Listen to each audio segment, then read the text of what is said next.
Fala pessoal, estamos aqui em mais um podcast da Security for IT. Obrigado aí pela audiência. E hoje falando do RSA, como é que foi o evento, com a presença Fernando Travensolo, nosso BDM. Estamos aqui de novo, vamos falar o que a gente gosta de falar de segurança. Obrigado, Fernando. E também com a presença do Fábio Soares, CISO da TIM. Obrigado, Fábio, aí pela presença. A gente estava junto lá no RSA. Verdade. Obrigado a vocês pelo convite. Muito legal bater um papo aqui e trazer os insights que a gente viu lá na RSA. Né? Legal poder compartilhar um pouquinho dessa experiência aí, né, de como que é o RSA. Vamos falar mais aí. Para quem quiser seguir os nossos LinkedIns, o QR Code vai estar aí na tela. Isso aí. Aproveita lá, escaneia o QR Code e segue a gente lá. Segue a gente lá. Fábio também. Boa. Fábio, obrigado aí pela presença, né? A ideia é pegar um pouco da sua experiência, de como é que foi o RSA, alguns insights, né? E para começar, eu queria perguntar qual foi a sua experiência em relação ao evento desse ano. O que você achou? Cara, eu achei, assim, a gente estava até brincando outro dia numa roda de CISO lá, falou, cara, deveria mudar o nome do RSA para IA alguma coisa, né? Porque tava todo mundo, quem foi, estava buscando alguma inovação, alguma coisa voltada a IA, e os conteúdos todos praticamente estavam voltados a esse tema. Né? Foi a RSA, né? RSA, exatamente. Show. E assim, nesse sentido, eu acho que foi eu, por exemplo, saí para buscar muita coisa relacionada a isso. Tinha alguns pontos de dores, algumas coisas que eu queria mergulhar um pouquinho lá. Achei que atendeu bastante a expectativa. E se eu comparar com anos anteriores, por exemplo, o ano passado também se falou muito de IA, né? Mas estava muito embrionário, uma coisa ainda muito na base das ideias, não tinha nada muito concreto. Esse ano eu acho que a gente já consegue enxergar coisas mais concretas. Você achou que tem um direcionamento já ou ainda a galera está atirando para muito lado sem uma... Não, eu acho que o ano passado estavam atirando mais para todo lado. Esse ano já tem algum direcionamento, mas não em todos os campos. Né? Então, por exemplo, se você for olhar um pouquinho para SOC, eu acho que a gente já tem coisas muito concretas para a defesa. Né? Quando você começa a falar de governança de IA, de Shadow AI, a questão de prompt injection, essas coisas ainda está muito no campo das ideias ainda. Eu acho que não consegui materializar muita coisa não.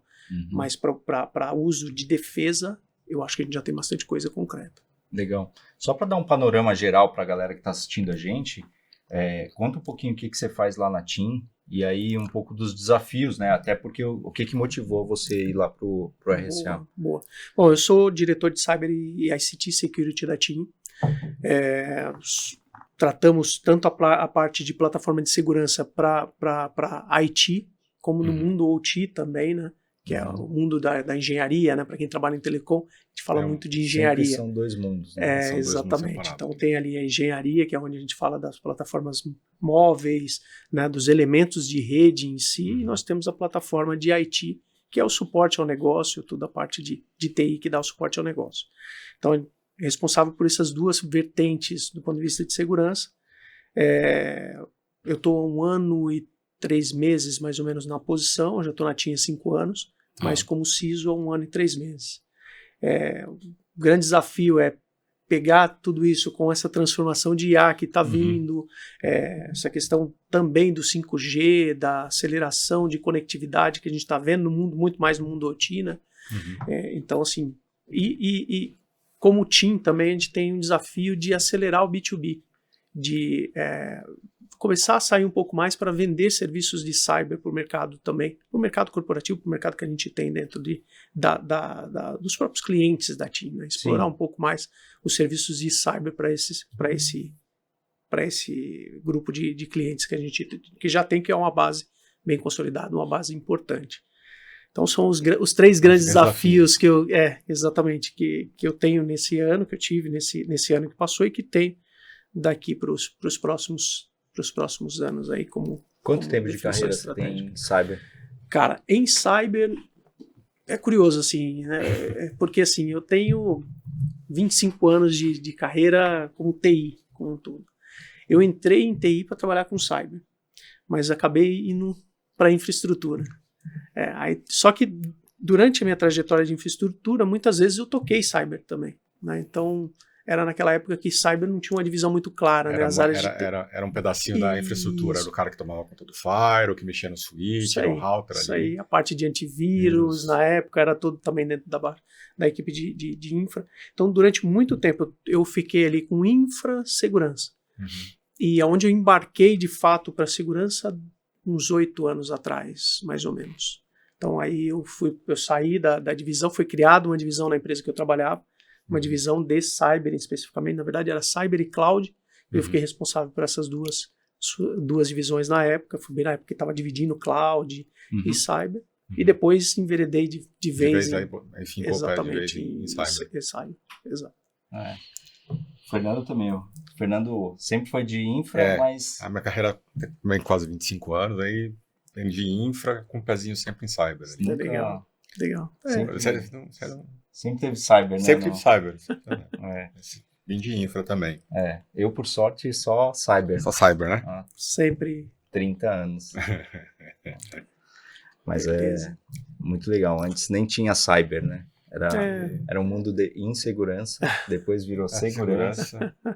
Agora chama cyber. Verdade. O que você viu lá de interessante na RSA voltado para o seu negócio? O que você viu lá? Então, cara, eu vi, quando eu comento do tema de defesa, eu vi muita coisa voltada, assim, a gente discute, que eu estava falando que o legal do RSA é que além da gente ver as inovações lá, você tem a oportunidade de discutir com os colegas aqui do Brasil, que é um grupo grande que está lá, e você consegue debater e olhar e falar, pô, isso aqui, troca uma ideia ali em loco, vendo a inovação, vendo temas que você quer trazer, que quer conectar para a tua empresa, e às vezes até algum colega já até iniciou a utilizar aquele produto, aquele serviço, aquela plataforma.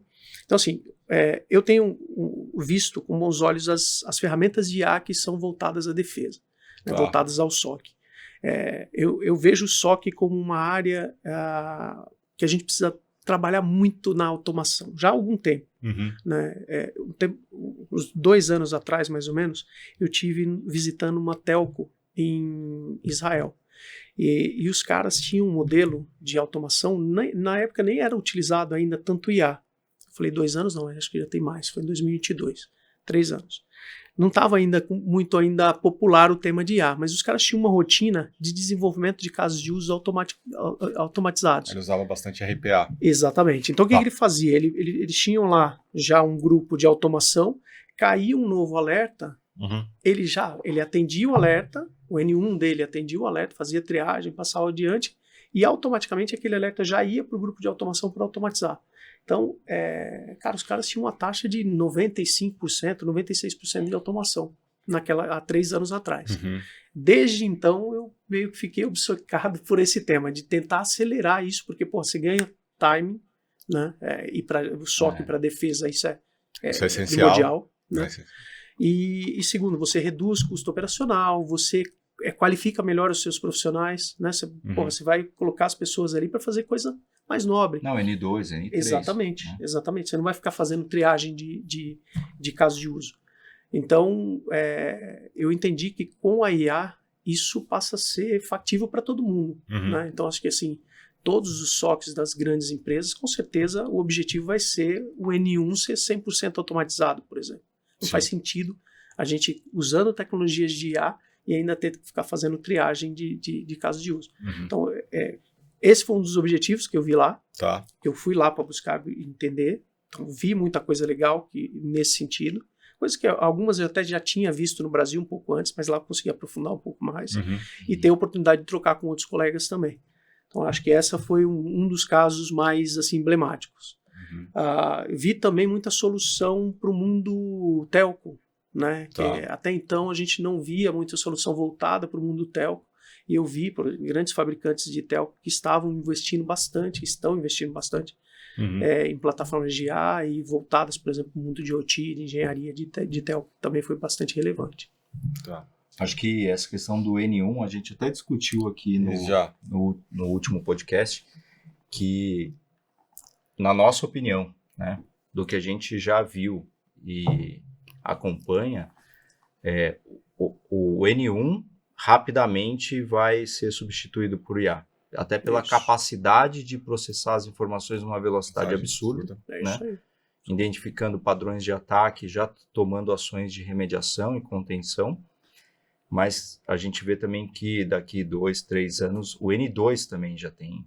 Já vai ter uma parte de Todo mundo tem ali ainda um pé atrás na automação da execução, né, da IA para tomar a decisão, o quanto ela pode impactar o negócio também. Né? Então é uma jornada, né? Você vai ganhando confiança, Sim. você vai automatizando o teu N1. Ela vai aprendendo, né? Isso, ela vai aprendendo, e na hora que você vê que você já tá, obviamente, você vai começar a tomar decisões mais simples, né? Vai tomando decisões mais simples, e conforme você vai vendo que isso é confiável, que você consegue, obviamente, você vai avançando pro N2. Isso é. Bom, pessoas também tomam decisões erradas, né? Também bastante, exato. Com certeza a probabilidade de você ter mais acerto com o IA é muito maior. Agora é uma questão de treino, né?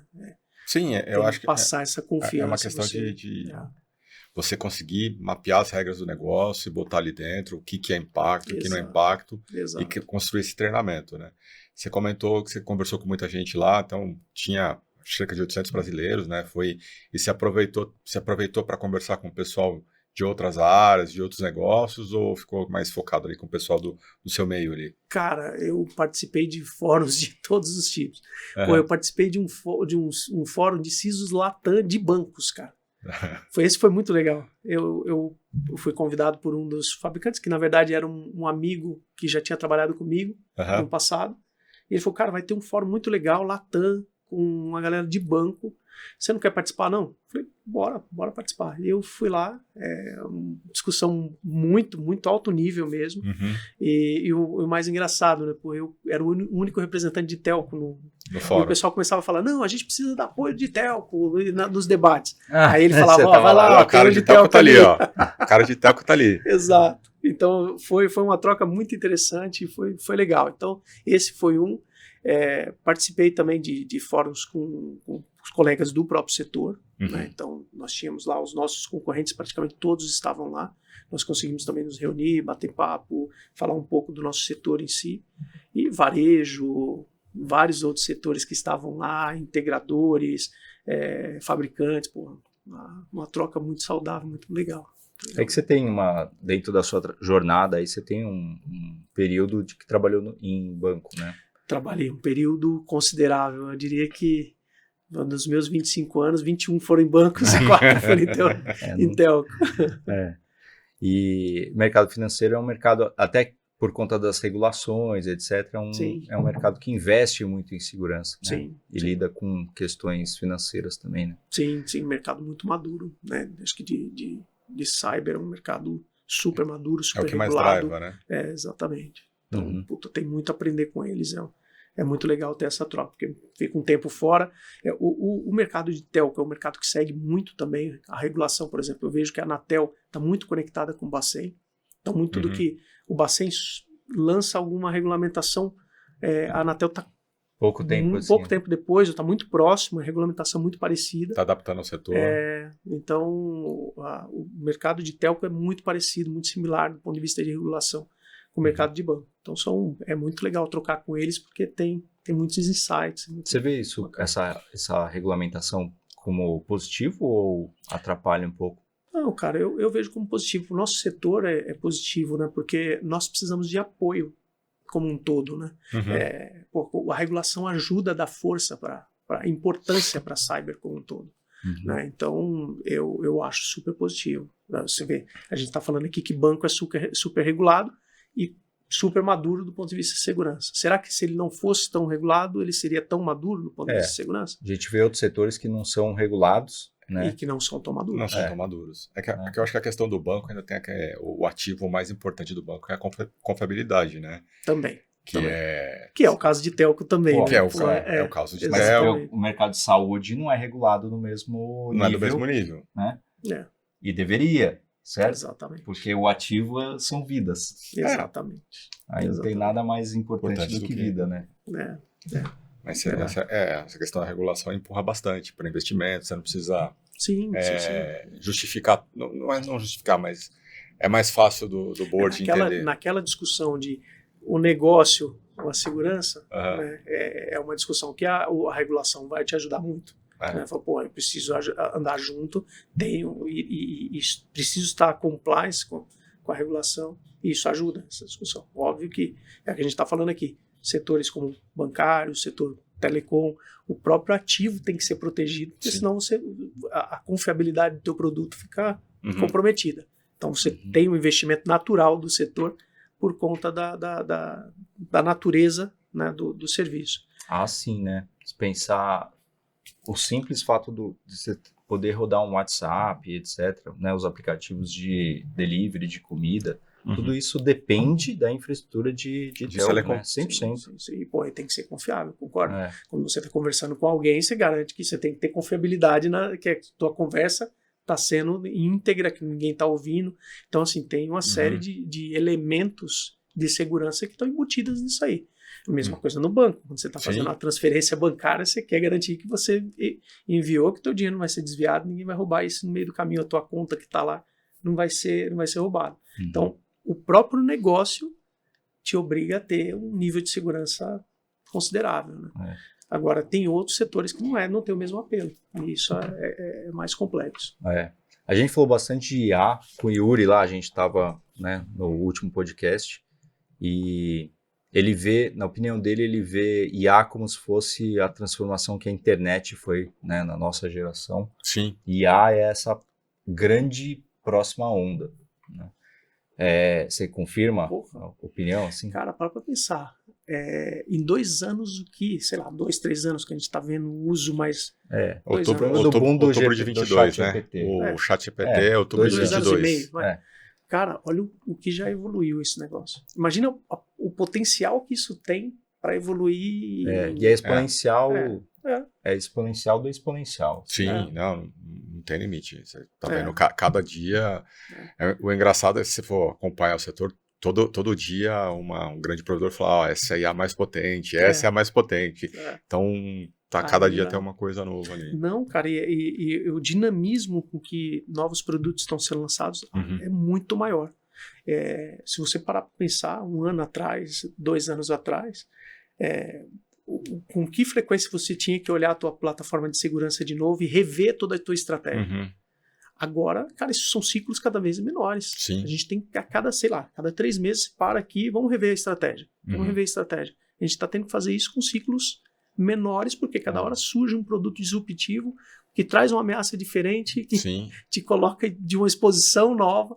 Então, algo que... Pro bem e pro mal, né? Não, são produtos que vão ajudar o negócio de alguma maneira, mas você tem que garantir a segurança disso, né? Você tem que garantir a integridade do ecossistema como um todo ali. E os atacantes estão usando também, né? E aí entra nisso que você falou, cara, imagina o potencial disso em 4-5 anos, nós vamos ver coisas que talvez a gente não tenha nem imaginado ainda. Com poder de computação, agora estão falando de computação quântica, que está muito próximo. Cara, com a computação quântica, isso vai elevar... A enésima potência o ataque, né? Eu lembro que você falou do passado lá, você foi no... Tinha aquele standzinho do deepfake lá. Tinha um... Desse ano. Desse ano, né? Tinha um stand lá de uma empresa que conseguia... Tinha um mecanismo baseado em IA para reconhecer vídeos de IA, né? Então o cara se passando pelo Brad Pitt, né? Com a voz do Brad Pitt, e eram 2 imagens, assim, né? O cara falando, tipo o Fábio Soares falando, e o Brad Pitt em tempo real falando, gesticulando. E a ferramenta dele ajudava a identificar isso aí. Porque o risco disso, né, do deepfake, é que você hoje tem muitos sistemas de autenticação biométrica, né, por imagem, e que eles até pedem para usar, aproxima, mexe e tal, mas isso aí já consegue fazer. Então, até o segundo fator de autenticação já começa a ficar comprometido nesse sentido, né? Profundidade, eles já conseguem ter noção. Então... eles têm usado bastante coisa, né? E o que você viu lá mais interessante também? Cara, eu acho que muito... eu vi alguns frameworks novos né, eu já tinha lido um pouco, falado um pouco com o pessoal do Gartner sobre o tema do TRISM, que é uma categoria nova de como olhar o IA, né, em vários prismas, né, e eles têm, acho que ainda não tem quadrante mágico, mas eles já iniciaram um estudo, né, e chama TRISM, se eu não me engano, o estudo deles, de como fazer, como tratar o IA em vários fatores. Eu vi o NIST, que é um framework. O NIST criou um framework específico para IA. E isso também acho que ajuda a gente a nortear como que você trata, né? O TRISM já era algo que eu já estava olhando. Ele coloca em 4 fatores lá, que era de defesa, e aí como você usa ele a teu favor na defesa, como você trata o tema da governança, como que você, inclusive, cita algumas ferramentas, algumas plataformas que podem te apoiar na governança. Exatamente. E aí eu peguei um pouco dessas plataformas para ir lá buscar e olhar um pouquinho, conhecer um pouquinho dessas plataformas. Tinha algumas que, inclusive, estavam com lançamentos, plataformas de grandes fabricantes. Por exemplo, acho que foi a IBM que eu vi, que está lançando um produto, que eu não me recordo o nome agora, mas que está incluído, está conectado com a plataforma do Guardian, e que faz a governança de IA, de Shadow AI. Super interessante. Vi, acho que a Security.ai também, que era uma outra ferramenta que também tem essa visão de governança. Então, assim, não é só o tema da defesa, né? Tem bastante coisa que já estão colocando em prática, que acho que já é coisa para a gente começar a olhar, ver como embutir isso dentro dos processos da companhia. O tema da governança está muito conectado com processos, né, e com normativas, com tudo isso. E acho que nós já estamos buscando nesse sentido. Já está procurando alguma coisa de governança para IA ou usar o IA na governança? Como é que vocês estão? Para usar o IA na governança do IA. A gente viu também segurança para IA e IA para segurança. É isso aí. Tinha muita coisa ali de... a gente viu bastante stand também de Threat Intel, já com, também, com IA. Verdade. AppSec. DLP. DLP com IA. Gestão de identidade também. A gente viu bastante coisa de... agora já estão lançando não, tá padronizando mais o tema do ITDR, né? ITDR do Identity Threat Detection Response. Exatamente. Então, já é muito baseado em IA também, né? Sim. Então, esse é um uso que eu acho que vai acelerar cada vez mais. Threat Intelligence, por exemplo, né? Porra, tem tudo a ver, né? Tem. Você coletar informações de fora, tratar, conseguir buscar insights, é muita informação. Então, o IA, inclusive interagir nos fóruns de Deep Web, né? Exatamente. Isso aí para uma IA Exatamente. Porque não existe uma preocupação com a qualidade do que você está falando, né? Você está lidando com um cara que está vendendo uma coisa que ele roubou, né, meu? Sim. Então, sim. E a IA pode até conectar e entender e falar a mesma linguagem, buscar aproximação para poder conectar e buscar informações diretas de cada tipo de fraudador. Então, com certeza vai ajudar muito. Você está responsável pelo SOC lá? SOC. Então, você tem acompanhado esses temas aí de Threat Intel lá? Temos, cara. Nós temos alguns parceiros de Threat Intelligence. Temos algumas parcerias também com algum setor, com uma entidade do setor de telecom que provê um serviço de Threat Intelligence conjunto para todas os operadores. Isso também ajuda. É do governo? Eu acho que ela é uma entidade conectada, ela é das telcos mesmo. Ela não é do governo, mas ela representa as telcos no setor, como representante do setor. Uma espécie de uma FEBRABAN. Tá? E tem nos ajudado a trazer também, isso ajuda a conectar o setor como um todo. Né? Porque a ameaça que a gente tem em uma empresa, 99% de chance de ter nas outras também. Mas então, essa entidade te apoia com tecnologia ou com normativa? Como é que é? Eles? Isso. Com tecnologia. Com tecnologia mesmo? Isso, com tecnologia. Eles são tipo uma câmara... Isso. E interconecta as ocorrências e... Isso, eles têm uma parceira, e essa parceira presta o serviço e a gente divide os custos desse serviço entre as operadoras. Faz tempo que eu não vejo campanha de ataque direcionado para as telcos, né? Mas eu me lembro de uns 3, 4 anos atrás, o Anonymous direcionar os ataques para as telcos, né? Mas o último que eu me lembro. Nós vimos muita coisa em telcos que aconteceram nos Estados Unidos, nas eleições, tiveram algumas situações, mas realmente não... Acho que o último que eu lembro de ter visto nos Estados Unidos foi na T-Mobile, né? Que foi direcionado, né? Sim. E voltando para a RSA, você foi em quais anos, assim? Você tem ido com frequência? Tenho ido. Eu fui, cara, fui várias. Eu acho que eu não fui nesse agora de 20 para 25, acho que eu só não fui em 2022. Não, 23. 23 eu não fui. Tá. Mas desde 2020 eu fui em todas, com exceção de 23, e antes da pandemia também eu fui, acho que 2017, 18. Você tem notado uma diferença no público, no perfil de pessoas que vão para lá? Cara, ou na quantidade também? A quantidade de brasileiros vem crescendo exponencialmente, né? Eu acho que se a gente pegar lá 2017, tinham, mas nem perto do que a gente viu nessa última. Tá. Nas duas últimas, né? Do ano passado também tinha até mais gente né? do que desse ano.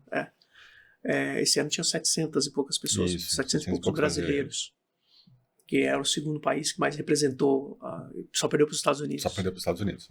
Então, acho que a grande mudança é isso, e como se trata de um evento mais executivo, as pessoas que estão indo são pessoas que tomam decisões. Então você vê muitos CISOs, muitos diretores, diferentemente de outros eventos, onde a gente vê um público mais profissional, de mais média. Técnico, né? Exatamente. Mais voltado para o técnico. Mais especialista, né? Especialista.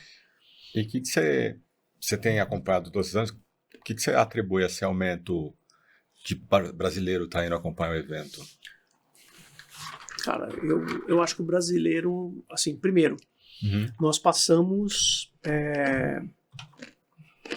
O Brasil tem o brasileiro, né? O complexo a complexidade do nosso de fraudes, de ataques que a gente tem no Brasil, faz com que a área de cyber cada vez ganhe mais relevância. E, cara, eu enxergo que tem 2 eventos. No Brasil a gente ainda não tem nenhum evento com a mesma approach. Eu vi um evento do Gartner que aconteceu, acho que uns 5 anos atrás. Depois o Gartner suspendeu aqui no Brasil.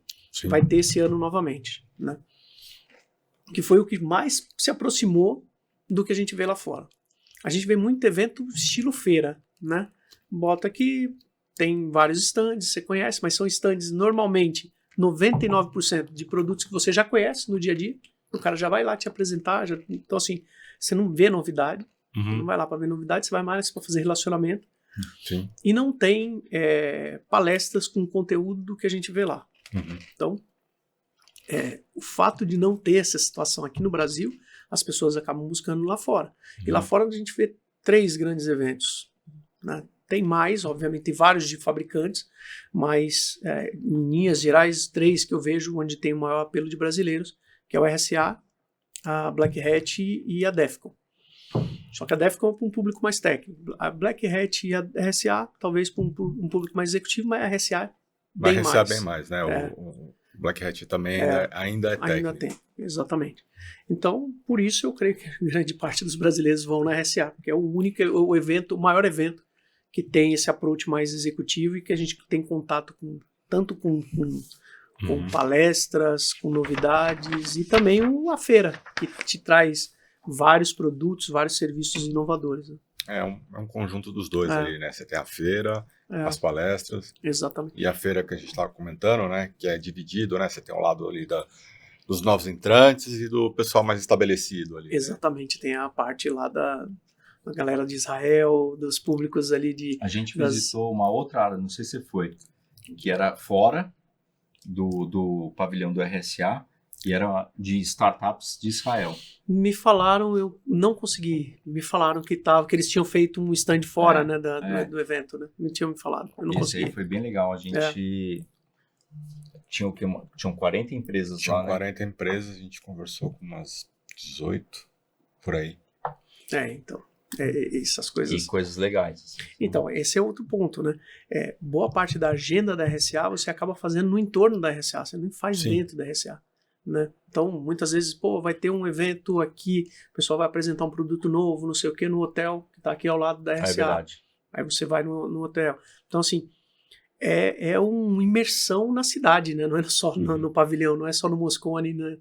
Acontece todo ao redor da cidade. Você estava falando, antes da gente começar, você estava falando também de encontrar a galera depois do horário, né? Que encerra o RSA.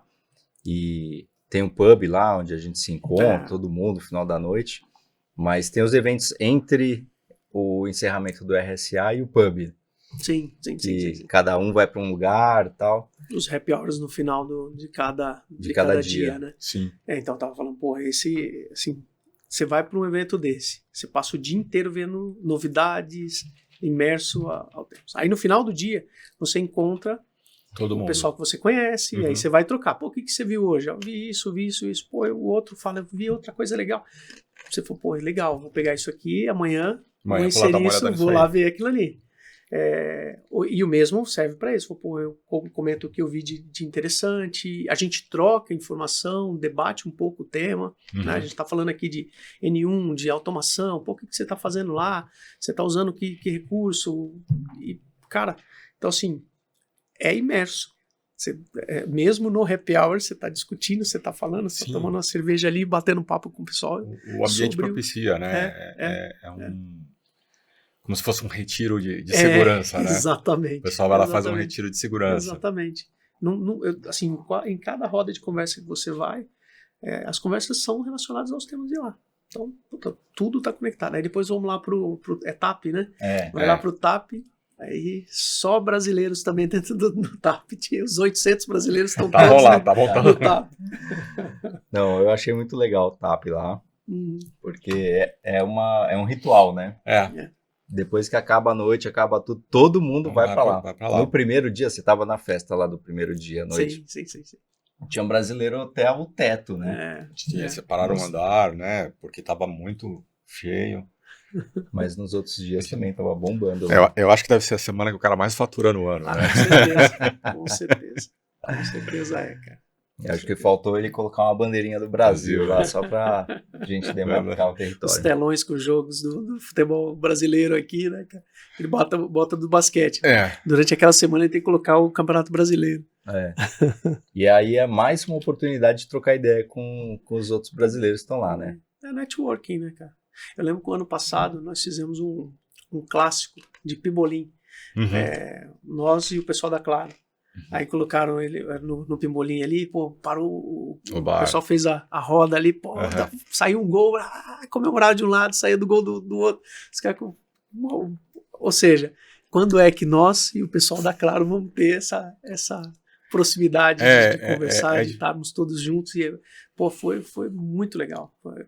Conectamos e pô, no meio dessa brincadeira e tudo isso, depois, pô, estamos trocando, estamos falando um pouco de segurança também. Sim. Tá todo mundo do mesmo time, né? Exatamente. Somos nós de segurança contra os caras que querem explorar, né? Falando um pouquinho do quê? Do pavilhão dos grandes fabricantes lá. O que você achou do outro lado? Porque depois a gente volta um pouquinho de inovação. Cara, os grandes... Assim, a gente já tem muito contato com eles no dia a dia aqui, né? Mas muitas coisas eles deixam para lançar lá, né? Então, o legal é você aproveitar e ver esses lançamentos e conversar com os especialistas de cada um dos produtos, né? Eles te convidam para ir? Convidam. Tem um horário? Tem horário. Normalmente o próprio account nosso que atende aqui no Brasil, ele já faz uma ponte e fala, cara, tem um especialista do produto que você... De repente um produto que eu estou buscando ou de algum produto que eu já tenho, né, hoje. Aí ele fala, cara, você não quer marcar uma sessão com ele, trocar uma ideia? Tem casos, tem um caso de um fabricante que nós temos, contrato com eles, que o engenheiro-chefe do produto é um brasileiro. E aí, pô, muito legal, porque muito bom, né? O cara fala, marca uma hora aqui com o Fernando, o cara vai te explicar, vai te dar, falar um pouco do roadmap do produto, o que eles estão pleiteando, e ouvir um pouco você para ver se tem alguma coisa que você queira colocar ali como uma prioridade para ele, eventualmente coloca num beta teste, alguma coisa assim. Então, é o segundo ano que a gente faz isso, aproveita, faz uma sessão com ele. É um produto que nós temos já. Poderia marcar isso em outra oportunidade, mas pô, o cara tá ali dentro. Não, mas é o cara que trabalha lá, é o chefe do desenvolvimento do produto. Porra, então é uma baita oportunidade de a gente ir lá e colocar, pô, isso aqui não tem como priorizar isso, isso é uma necessidade que nós temos. Então, é um exemplo de sessões que a gente faz com os grandes.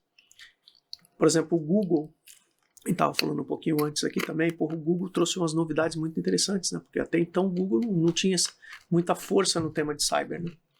E eu tenho notado de uns 2 anos para cá que eles embarcaram forte no produto de cyber. E nós tivemos uma baita oportunidade de já estarmos lá, e eles convidaram a gente para ir até Mountain View, numa dos dias. A gente foi até Mountain View e eles fizeram a apresentação dos produtos, das novidades, levaram um grupo de não só brasileiros, né, do pessoal de vários CISOs que estavam lá. E pô, foi uma baita experiência. A gente aproveitou para conhecer um pouco mais do produto, o que eles estavam pensando, e conhecer a side deles também, que é muito legal, né? Legal, né? Eu não fui lá, é perto? Mountain View? A gente passou. Uma hora e pouco da RSA. Muito legal. Que é engraçado, né? São Francisco são poucas empresas de tecnologia que estão ali, né? Tá tudo em volta ali, Vale e tal. Então, exatamente. São mais para fora ali. Ou desce lá, né? Tá, San Diego. Desce ali pro Vale, Mountain View. Tem, o pessoal ali tem pouca coisa mesmo lá em São Francisco. Em São Francisco mesmo. Acho que tem. As grandes só tem a ServiceNow, não, a Salesforce. O que eu me lembro de ter visto lá foi só a Salesforce, que era, acho que uns 4 quarteirões para frente do Moscone ali. Mas eu não lembro de ter visto nada maior por ali. As grandonas, o restante ficam todos fora mesmo. No entorno, né? Fica ali no entorno. E no pavilhão de inovação lá, o que você achou? Cara, o pavilhão de inovação, ele é um negócio engraçado, né, cara? Porque, por exemplo, muita coisa mesmo de uso de IA. Lá, cara, vi ferramentas de risco baseado para capturar, cara, que monta uma visão de risco, conecta todas as bases de sistemas que você tem, cria uma visão de risco, gera inventário automatizado. Então, algumas coisas que são dores das empresas em geral, né? Mas, assim, o que eu sinto que o fato deles serem ainda startups, é difícil deles explicar. Eu acho que não conseguem explicar de forma muito clara, né? Por exemplo, é diferente de um grande fabricante, que o cara vai trazer ali, vai montar um showroom, vai trazer... O cara tem um pitch mais estruturado. Exatamente. A startup, são poucos que conseguem, de cara, o cara te trazer... Eles mostram... eu vi vários produtos, muitos voltados a risco, que me interessaram muito, mas eu tive que pegar contato com eles para a gente desenvolver depois.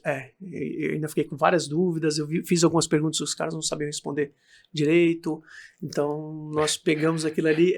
Tá muito no desenvolvimento do produto ainda, tá? Exatamente. Eles estão construindo o produto ainda, né? Então, assim, eles têm ideias legais, mas é isso. A minha sensação é que o produto ainda não é maduro o suficiente para você trazer, mas são caras para você monitorar. Então, cara, isso aqui em breve vai ficar muito legal. Então, a gente pegou alguns casos assim. Apesar de ser inovação, tinha uns players conhecidos lá, né? Tinha Netscope, Orca, acho que a CrowdStrike tava lá também. Tava daquele lado também. Lá. Tinha uns caras mais maduros. Sim. Mas, assim, na minha opinião, um pavilhão muito mais interessante, assim. Né? Ali você vê muita coisa de fato inovadora, né? Talvez ainda com aplicabilidade ainda baixa, mas inovadora. Exato. E aí, falando de aplicabilidade, né, para o mercado americano, eles absorvem isso mais rápido, né? Para a gente ter um delay ali de 1-2 anos até. Eu acho que 2 anos, né? Se a gente colocar ali. 2 anos. Então, do ponto de vista de inovar, para nós, o que a gente conhece lá no RSA desse ano é uma coisa que a gente deve estar olhando para aplicar em 27, 28. Né? O que dá para nós também é a vantagem de estudar melhor, né? E entrar mais preparado, né? A gente arrisca menos Sim, porque a gente já vê as implementações e as coisas acontecendo lá, a gente já chega talvez num produto um pouco mais maduro, num framework mais estabilizado já, né? Concordo. Acho que paralelo aqui, né? Existe muita relação entre Telecom Itália e a TIM no que diz respeito à segurança e um compartilhamento? Trocamos bastante informação, eles têm um laboratório de pesquisa muito forte, laboratório de pesquisa da Telecom Itália, vários CVEs foram identificados por eles, então assim, a gente tem bastante troca com eles. Não há assim, por exemplo, eu tenho que usar um produto que ele está usando lá. Não, pelo contrário, a gente é uma relação de troca mesmo de informação. Você tem autonomia. Autonomia, eles trazem, tem produtos que eles, tem temas que muitas vezes é desenvolvido interno, lá, e a gente acaba usando aqui, porque acha interessante. Outros mais troca de informação. Lembro que um tempo atrás a gente estava falando sobre o programa de bug bounty, que a gente utiliza aqui, eles não utilizavam lá, e eles ficaram bastante interessados, nós mostramos como funcionava. Muitas vezes eles mesmos apresentam algum produto que eles estão tratando lá, mas é troca de informação. Legal. Porque normalmente, né, não no mercado de telco, mas normalmente a gente vê essas empresas multinacionais uma influência muito forte, né, da sede. É quase um mandate, né? Sim. É quase um mandate. Sim. E é muito bonito quando a gente vê que uma iniciativa nasce no Brasil e ela é adotada no restante do mundo, né, dentro das organizações, né? Das mesmas empresas. Bem legal, uma relação muito, muito bacana de troca de informação, sim. Boa. O que mais você quer? Não, assim, tem aqui, o que você define o RSA em uma palavra? Inovação, cara. Tá. Inovação, networking, que acho que é só, vou falar duas, você não pediu uma. Pode falar quantas quiser. Mas é inovação e networking, cara. Assim, eu fico muito inspirado quando eu vou para lá.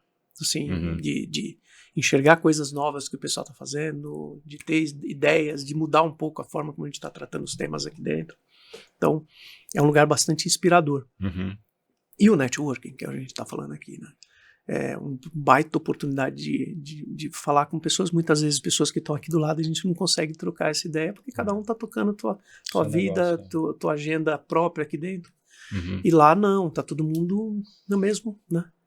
Nos mesmos espaços. Todo mundo igual.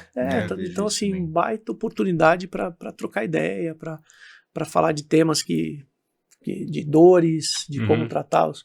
Então, o networking é muito intenso. E esse viés de inovação que acho que é bastante provocativo. Você já programou sua agenda para o ano que vem para estar lá? Porra, pretendo estar, né? Que agora eles estão antecipando, né? Eu acho que o ano... fevereiro. Vai ser fevereiro. Durante muito tempo o RSA foi no período do carnaval, né? Sempre caía na data do carnaval, não sei se vocês lembram. Lá antes da pandemia era sempre no período do carnaval. Pô, aí era difícil, né, cara? Pegar o feriadão e falar para a esposa, não, nós estamos indo lá para a RSA. E ainda pegar o frio lá. Ainda pegar o frio lá, porque... Então, muitas vezes não dava para ir justamente por conta do feriado, era ruim. E aí, depois da pandemia, quando eles voltaram, acho que foi em 2022... Aí eles jogaram em agosto, e aí, pô, eles estão voltando mês a mês, então todos os anos, pode ver, primeiro foi em agosto, depois 23, acho que foi em julho, o ano passado foi em maio, esse ano abril, o próximo ano é março. Se não cair no carnaval, eu já vou me programar para ir. Vamos ver. Você acha que, na verdade, são 3 dias de evento, né? Vale a pena dar uma estendida para visitar esses outros escritórios de fabricante? Porra, sem dúvida. Eu gostei muito, eu não conhecia o escritório da Google. Foi no ano passado, no ano anterior, num dos anos, o pessoal de TI estava com a gente e eles foram receber um prêmio lá, de uma entrega, não lembro qual, o pessoal de TI, no Google.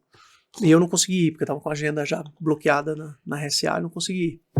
Falei, pô, perdi a oportunidade, né? De ter conhecido. De ter conhecido. E aí esse ano teve essa passagem lá, que eles foram lá para fazer a apresentação, e eu fui. Eu achei muito legal. E tem vários outros ali, né? Você só visitou o Google? Eu só visitei o Google. Não consegui visitar mais nenhum. Não.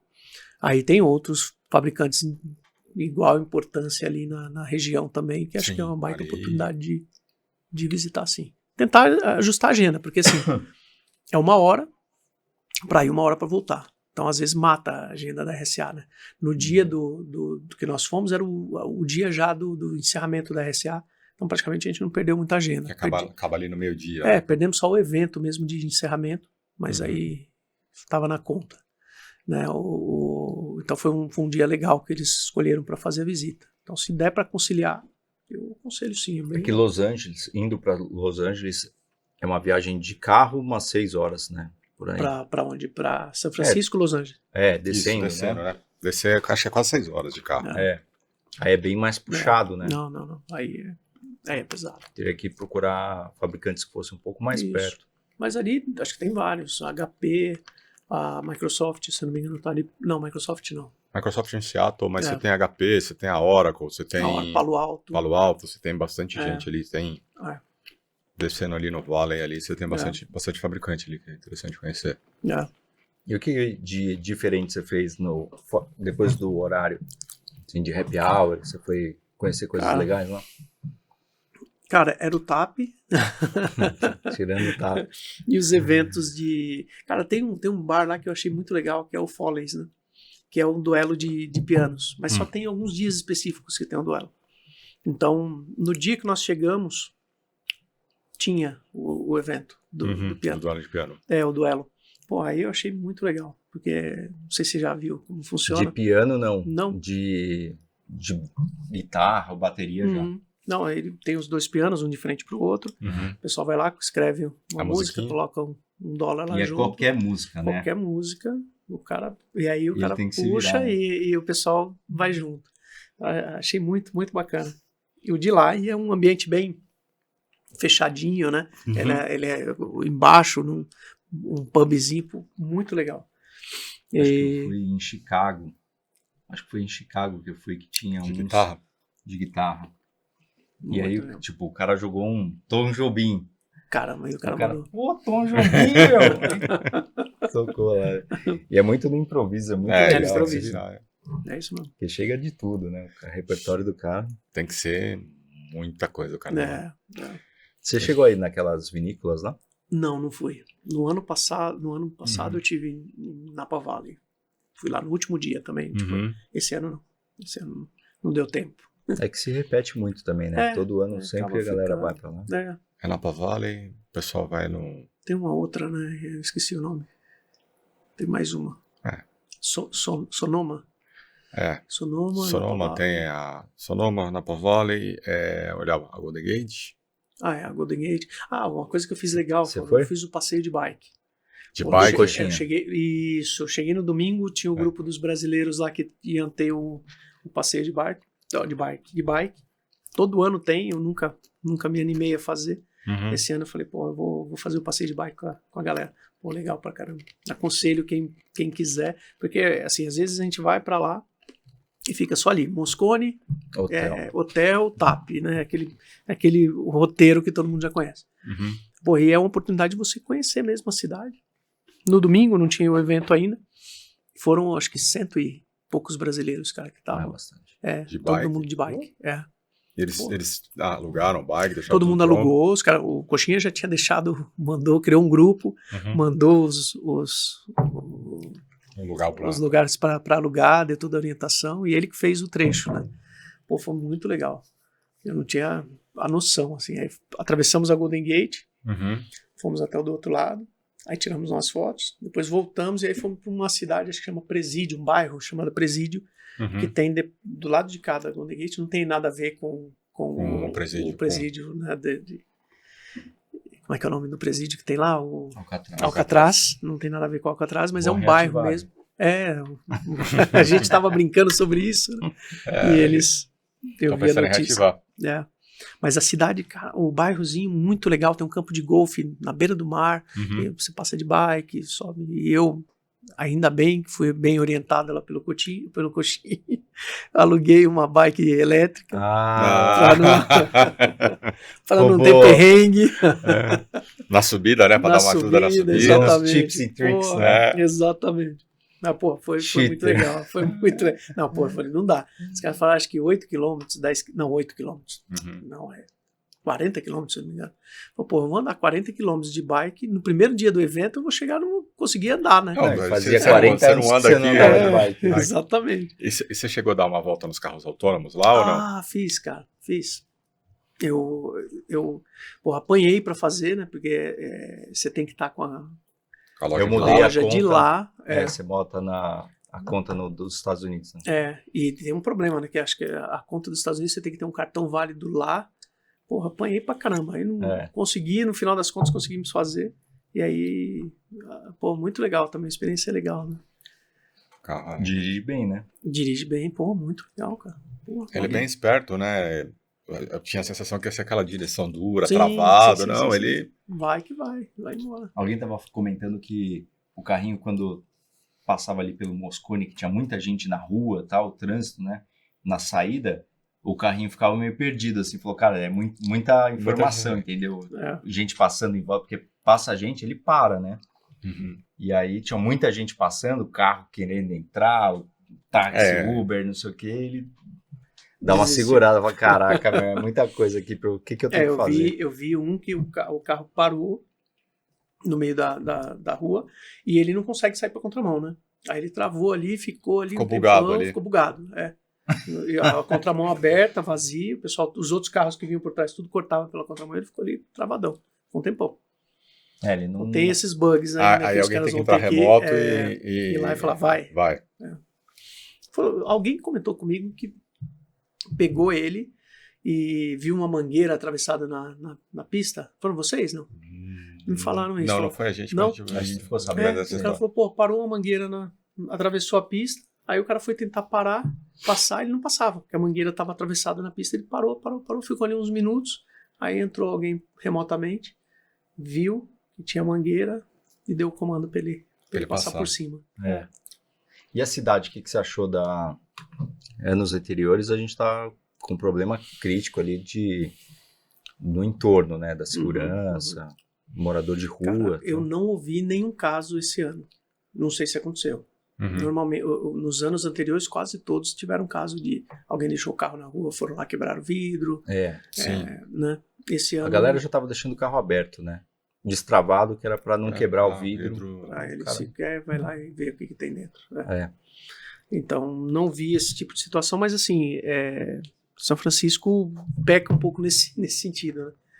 É meio assustador, né? Você fala, pô, nos Estados Unidos, aquele nível e é bastante gente, né? Muita gente em todo lugar, no centro, em todos os cantos. Mas eu senti que tinha menos esse ano. Bem menos. Mas assim, uma coisa que eu senti esse ano, por exemplo, algumas lojas fechadas. Algumas para muitas. Muitas, assim, tinha bastante coisa fechada. Eu lembro que tinha um Walgreens bem na frente do centro, ali, um Walgreens grande. Normalmente a gente ia lá para comprar já algumas coisas para trazer. E nesse ano eu fui e estava fechado. Aí nós fomos buscar um Walgreens mais longe, bem longe, assim, afastado do centro. Chegamos lá, tudo trancado. Poucos produtos na prateleira e muitos ali homeless circulando dentro da farmácia. Então, porra, isso não tem negócio que sobreviva aquilo, né, cara? Sim.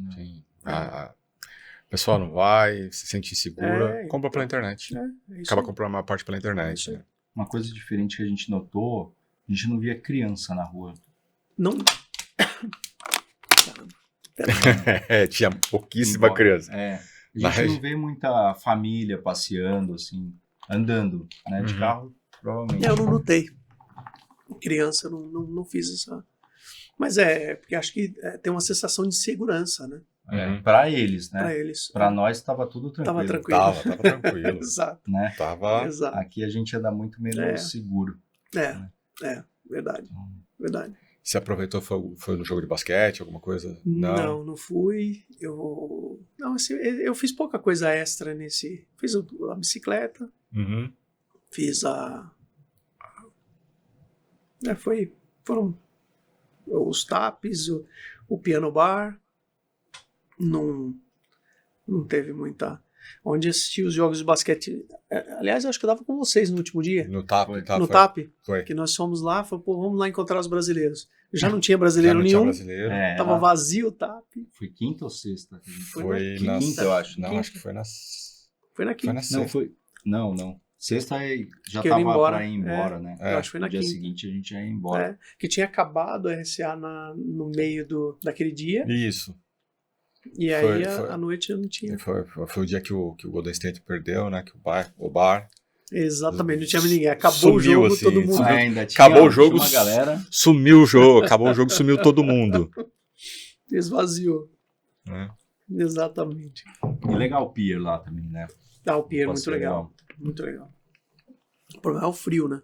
Muito gelado na frente do. Tava um vento frio também. Né? Aí depois que volta, todo mundo passa uns 15 dias, né? Todo Com a mundo boca boca arrebentada. arrebentada, garganta bagunçada. Pela negócio. primeira vez eu senti o jet lag, assim. Pô, tava com uma dificuldade de acordar de manhã cedo. A primeira semana é duro, né? Primeira semana. Porque é um fuso grande, né? 4 horas. 4 ou 5, né? 5 horas, dependendo. É. É ruim, né?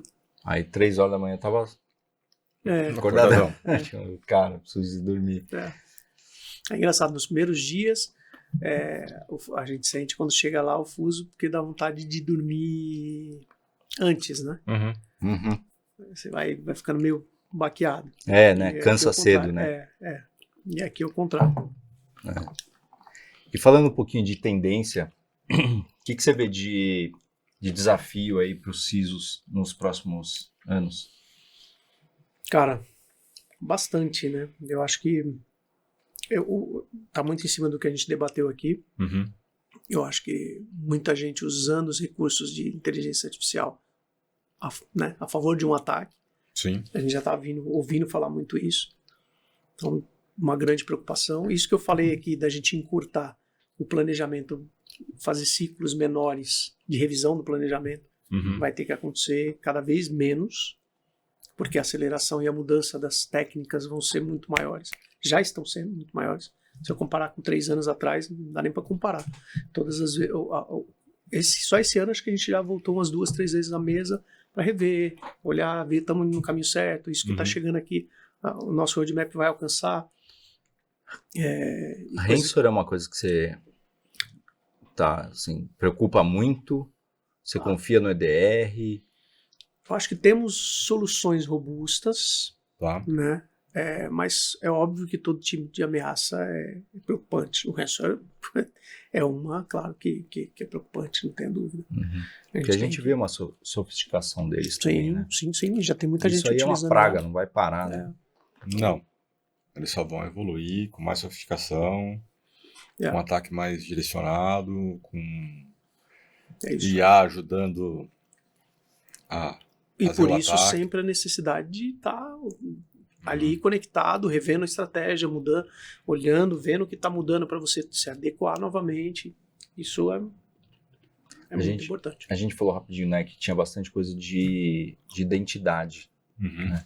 Isso para você lá, ou não na TIM, né, mas de uma maneira geral, assim, como é que você vê o tema de credencial, identidade, autenticação?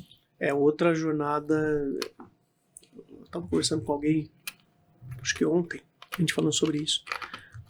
Que não a gente falando, né? Você vê estudos falando que, sei lá, não sei o número exato aqui, mas já li estudo de 90%, 85% dos ataques acontecem através de fragilidade credencial. Né? O cara dá um bypass em toda a sua infraestrutura de segurança. Então, assim, o tema de identidade, e agora, quando você começa a olhar para facilidade maior de burlar biometria, com recursos novos que estão surgindo, computação quântica, que vai também acelerar esse tipo de coisa. Então, são ameaças que cada vez mais, a gente está vendo aqui, falamos hoje do IT... Shadow IT? Não, do Identity Threat, IT... Detection Response. ITDR. Então, tem tudo a ver, né? Hoje em dia, a identidade passa a ser uma plataforma de altíssimo... E a gente estava falando hoje isso, inclusive. no Brasil já tem melhorado bastante a qualidade dos eventos de identidade. A gente estava falando hoje sobre, nós tivemos um agora recente, e é o Tech Day, que foi muito legal. Então, assim, esse é um dos eventos que eu acho que ainda que a gente ainda consegue buscar conteúdo. Que ainda agrega, né? Então, é um tema relevante, um tema que vem ganhando mais relevância nas empresas. E a gente está vendo também o Brasil se preparar bastante. Legal. Você viu alguma coisa específica lá no RSA de Identity? Não. A gente já está vendo alguns temas de identidade. A gente conversou um pouco com o pessoal da Ping, mas mais assim, nada que eu destacaria como tem um tema aqui super. Tem esse tema do ITDR aí que está se falando bastante, mas como solução específica. Não viu nada assim que valesse a pena? Não, assim, muita coisa do que a gente já está numa jornada, né? A gente já está tratando com o pessoal, então realmente assim, não vejo algo que me chamou a atenção do ponto de vista de identidade, não. E o que você espera ver na RSA em 2026? Cara, eu espero ver casos de uso muito... Assim como eu vi casos de uso concretos de defesa, eu queria ver casos de usos concretos para esses outras aplicabilidades. Como, por exemplo, a gente está falando aqui de injection, prompt injection, o que a gente pode trazer de inovação para esse tema, de proteção de identidade de IA, de governança de IA. Para mim, Threat Intelligence, que para mim é algo que tem muito a ver com IA, que deveria ter coisas muito mais disruptivas e inovadoras. Ainda não tem, né? Está se falando muito, produto tal usa inteligência por trás, mas, cara, se você olha assim, não vê aquilo, não é, eu acho que tem um potencial muito maior para. Tem algumas coisas ainda que o cara botou IA lá para falar que tem ainda, né? Não tá. Exatamente. Não tem uma aplicação relevante o IA ali, exatamente. Né? Exatamente. Ela não agrega tanto assim, né, o quanto poderia. Para risco, cara, eu acho que assim, hoje a gente identifica risco baseado em muitas ferramentas, em muitas informações. Concorda? Percepção também. Não, é percepção, mas eu digo assim, análise de risco das companhias, né, tô falando de risk management mesmo, você traz uma infinidade de variáveis, ferramentas, informações. Infinidade de base, né? De bases. E para você peneirar isso, para chegar numa visão de quantificar ou elencar quais são os riscos principais, é complexo. Né? São modelos ainda, a gente usa muita cruzamento de informações, e eu creio que o IA pode ajudar muito mas nisso. Mas o modelo nesses casos ainda está muito baseado na percepção humana, né? Também, exatamente. Então tem muito viés, tem muita coisa ali, não tem uma análise fria dos dados. Né? Exatamente. Então, para mim, esse é uma das fontes, uma das formas, o IA, assim, uma das aplicações que eu esperava que o IA já estivesse entregando esse ano, que a gente já tivesse alguma coisa, por exemplo, na RSA. Te falei que eu vi uma ferramenta lá israelense, que o cara mostrou, mas ainda você fazia 1 ou 2 perguntas, via que ele não estava titubeando. Então, assim, esse é o tipo de ferramentas que eu gostaria de acompanhar, e espero que no ano que vem deva, quiçá até antes, né, da RSA. Com certeza você criou 2 novas funcionalidades na ferramenta do cara, né? Então o cara já anotando, isso aqui vai para o próximo release. Mas é isso mesmo. A gente vai e volta e não sai do tema de IA, né? Impressionante, cara. É o assunto do momento, não tem... É assim, tem a parte de hype, né? Mas você vê muita aplicação, né? Você vê que o pessoal está adotando. Sim. E diferente do que eu imaginei, eu tenho visto as pessoas se preparando mais rápido que as organizações. Né? Eu tenho visto... bom, cara, o Shadow AI já é isso também, as pessoas estão mais prontas, não vou falar com IA, mas elas estão mais cientes, mais do que as organizações. As organizações ainda estão muito céticas, né, no poder da IA. Isso foi um negócio legal.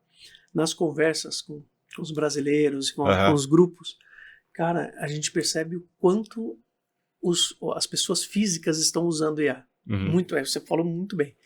Os caras me trouxeram uns 15 aplicações para o uso do dia a dia, que é coisa que eu nem imaginava que existia.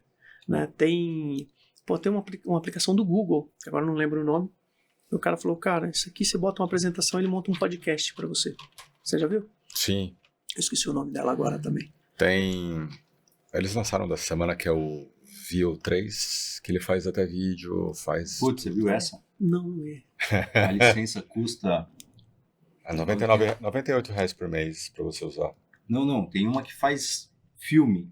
Sim, que aí é o Flow Premium, Blaster, não sei o quê. Você faz um filme inteiro, assim. Acho que Você manda o comando, vai falando, instruindo ele vai criando o vídeo para você. Se olhar, hoje tem muita computação gráfica nos filmes, né? Se você pegar Avengers, cara, é computação gráfica de ponta a ponta. São os atores numa você sala desse tamanho aqui. Ator, né, cara? Você cria um personagem por IA e ele vai fazer a mesma coisa. Você falou que não precisa mais do ator. O cara que faz a voz do Darth Vader morreu, não sei se ano passado ou esse ano. Ele deixou direito pago, tudo, para Disney, para eles usarem IA para recriar a voz dele para os próximos filmes. Isso é...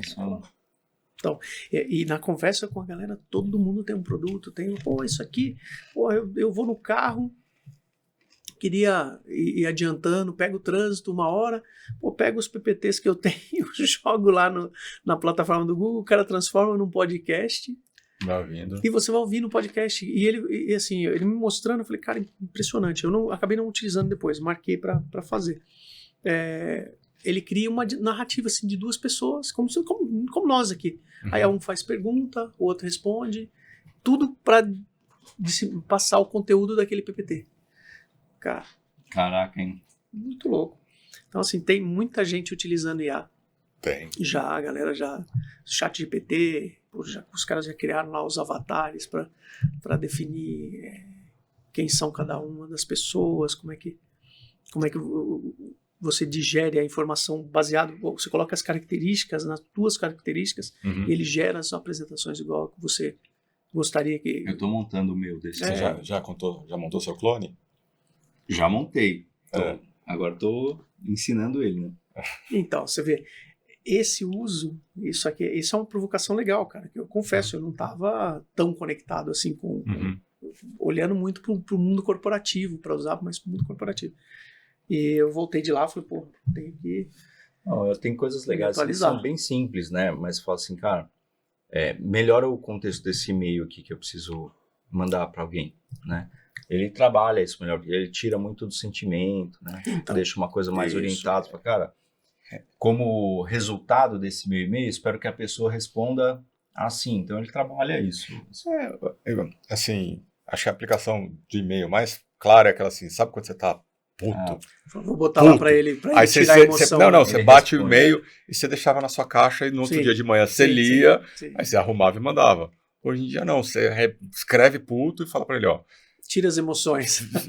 Eu quero o resultado, eu quero que aconteça isso. Ele vai lá e te ajuda. Então, é isso mesmo. Mudou, né? Então, e eu tenho visto que as organizações não estão acompanhando. Você tem razão. Gente. Ele fez uma coisa legal, Fernando. Qual que é que você colocou os pensadores lá? Eu criei um conselho para discutir, algumas coisas. Não é um agente. Não, eu tenho um conselho, tem acho que 45 pessoas no conselho, tem Albert Einstein, tem Voltaire, tem... E que conselho! Aristóteles. Tem Maquiavel, tem, assim, várias pessoas da história que você nunca poderia ter a chance de conversar. E você vai lá, sacou cara, eu tô pensando nisso aqui, ele vai lá, ele junta, e ele fala, cada um dá um ponto de vista e te dá uma solução ali. Você poderia perguntar para Aristóteles, né? Cara, com essa ideia, você como um filósofo, o que você acha? E ele vai te ajudando, né? Eu acho que são... Porque essas publicações deles, né, elas já existem dentro do ChatGPT, né?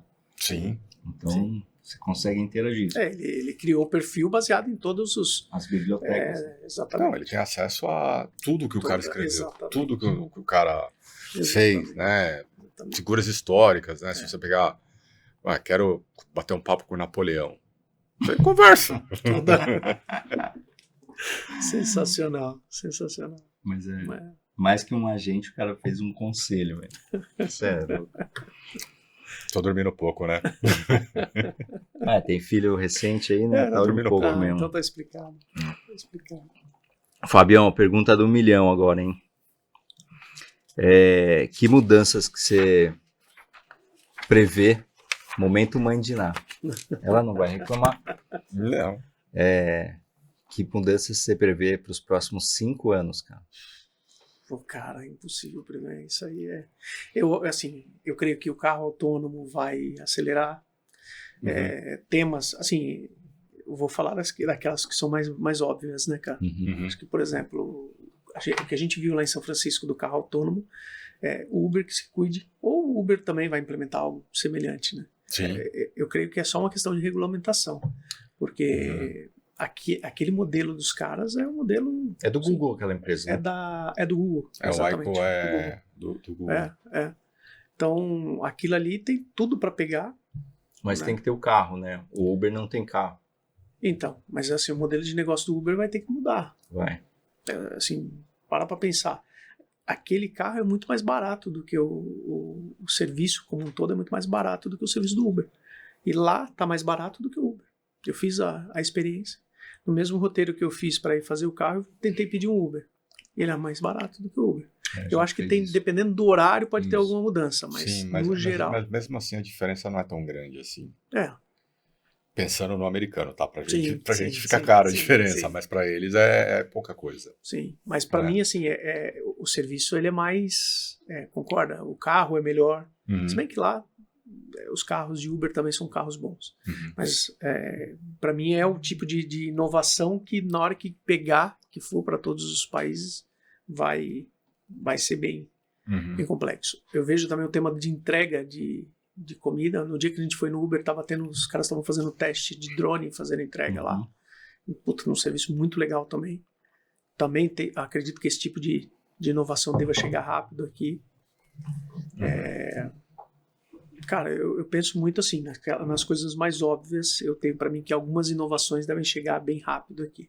Agora, quando você olha para os próximos 5 anos, dependendo do cenário, né? Cara, com tudo isso que a gente está vendo aqui, isso que eu estou falando para você talvez seja mais complexo por uma questão de regulação, não pela aceleração da tecnologia. A regulação, o tema do carro autônomo, o tema da entrega, talvez os governos, né, demorem um pouquinho mais para aprovar.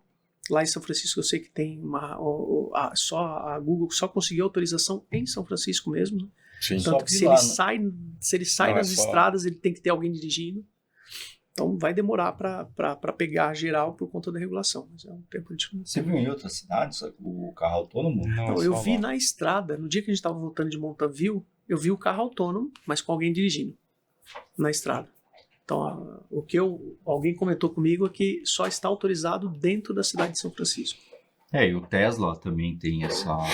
É um pacote, né, que você compra. O Tesla ele tem o semi-autônomo lá, mas ainda ele fala que precisa de supervisão. Você funciona aqui porque a gente mal tem faixa. Cara, mas eu acho que funciona. A forma como ele funciona, ele para toda hora, ele assim, aqui talvez um problema da segurança, né? Não sei como vai ser, mas eu acho que aqui tá a questão da regulamentação e segurança. Mas por que segurança? O carro anda sozinho, não sei se alguém não pode entrar, não sei. Ele fica analisando dados o tempo inteiro, né? Do entorno. Ele não depende de olhar a faixa para ver onde que ele cabe, ele tá o tempo inteiro olhando onde tem pessoas. Inclusive tinha no display ali no multimídia, você via a projeção do carro da frente, pessoas andando. Ele vê o cone, vê o farol, vê a plaquinha, tudo isso.